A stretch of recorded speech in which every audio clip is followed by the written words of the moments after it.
Assalamualaikum warahmatullahi wabarakatuh.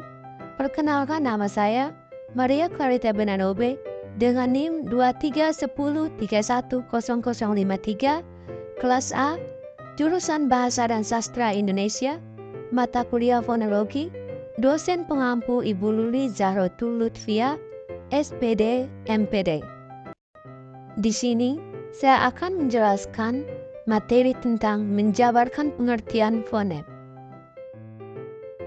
Fonem adalah unit bunyi terkecil dalam suatu bahasa yang dapat membedakan makna antar kata. Dalam linguistik, fonem merupakan konsep dasar yang digunakan untuk menganalisis sistem bunyi suatu bahasa. Yang kedua yaitu klasifikasi fonem. Fonem dapat diklasifikasikan menjadi dua jenis utama, yaitu fonem konsonan dan fonem vokal. Fonem konsonan yaitu melibatkan bunyi-bunyi yang dapat melibatkan hambatan udara atau gesekan dalam produksi suara.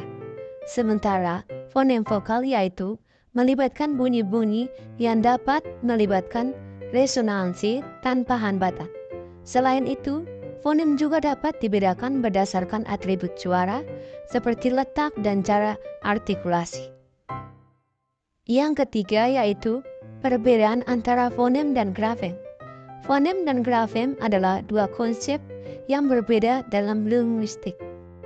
Fonem yaitu merujuk pada unit bunyi bahasa yang dapat membedakan makna antar kata.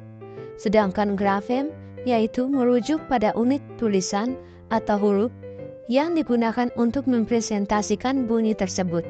Contohnya seperti dalam kata cat. Fonem-fonemnya adalah K dan T. Sementara grafemnya adalah huruf-huruf C, A, dan T. Perbedaan ini mencerminkan perbedaan antara aspek lisan dan tulisan dalam bahasa. Yang keempat yaitu fungsi fonem dalam bahasa. Fonem dalam bahasa memiliki beberapa fungsi, antara lain 1. Membedakan makna. Fonem membantu membedakan makna antar kata. Perubahan fonem dapat menghasilkan perbedaan makna kata. 2. Membantu sistem fonologis. Fonem membantu dasar untuk sistem fonologis suatu bahasa, mengatur bagaimana bunyi-bunyi tersebut digunakan dan diakui dalam bahasa tersebut. 3. Memberikan struktur pada bahasa. Fonem membantu memberikan struktur pada bahasa dengan mengatur bagaimana bunyi-bunyi itu diatur dan digunakan dalam kata-kata. Yang kelima yaitu proses pembentukan fonem. Proses pembentukan fonem melibatkan kombinasi bunyi-bunyi bahasa untuk membentuk unit-unit artikulasi yang dapat membedakan makna antar kata.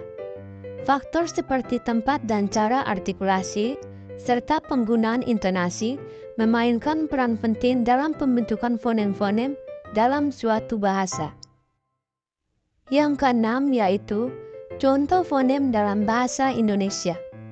Contoh fonem dalam bahasa Indonesia melibatkan perbedaan bunyi yang dapat mengubah makna kata. Sebagai contohnya adalah P dan B, pulpen dan bulpen, T dan D, tulis dan dulis, K dan G, kopi dan gopi. Perbedaan bunyi ini merupakan contoh fonem yang memainkan peran penting dalam pembentukan makna kata dalam bahasa Indonesia. Yang ketujuh, kesimpulan. Dalam pembelajaran fonem, kesimpulan yang dapat diambil adalah fonem merupakan satuan bunyi terkecil dalam bahasa yang membedakan makna. Fonem terdiri dari huruf konsonan dan huruf vokal. Sekian penjelasan materi dari saya. Jika ada kekurangan, saya mohon maaf. Semoga apa yang saya sampaikan dapat berguna untuk diri saya dan untuk teman-teman. Sekian dan terima kasih.